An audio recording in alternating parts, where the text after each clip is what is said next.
Next at 11, a crucial ceasefire in Gaza. We'll hear from people fresh from the war zone. Plus, a woman rushed to the hospital after an explosion at a local lake. Next. On your side, with Northeast Ohio's best coverage, this is News Channel 5. All parties have agreed to an unconditional humanitarian ceasefire in Gaza.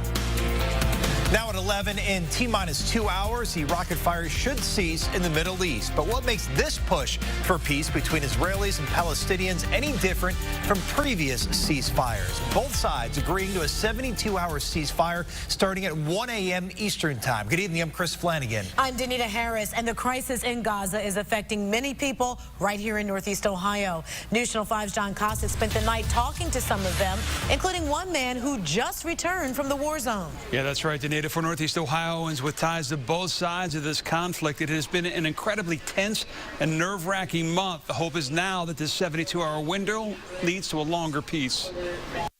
For those with ties to the conflict in Gaza, news of a ceasefire is more than welcome. It is a 72-hour break in hostilities that first and foremost they hope really happens. Well, let's start with the first hour, and let's hope that both sides adhere to the ceasefire to begin with. And so if, in fact, it does last for 72 hours, it's a very good beginning. Michael Siegel is chairman of the Jewish Federations of North America and was in southern Israel just last week. It is truly a theater of war where explosions are going off every 3 to 5 minutes and the drones are overhead. And, you know, for the children, it really is a very sad situation. Omar Radwin knows that firsthand. All of his family is across the border in Gaza. They've been held up without electricity or water in their house with other relatives who fled their homes. 9 families, and we have 9 families already in the house. Imagine how many kids are there.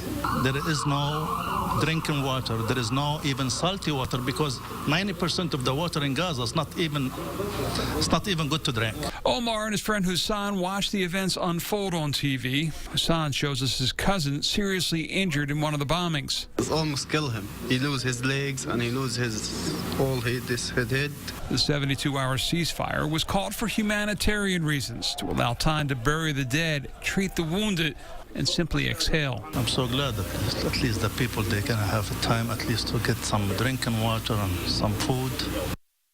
Oh, the ceasefire also calls for Israeli and Palestinian delegations to meet in Cairo for talks aimed at a more lasting peace. Now, since the latest fighting broke out July 8th, the Palestinians report more than 1,400 killed, mostly civilians. Israel says 56 of its soldiers and 2 civilians have died. Live in the newsroom, John Cossack, News Channel 5. All right, John, thank you.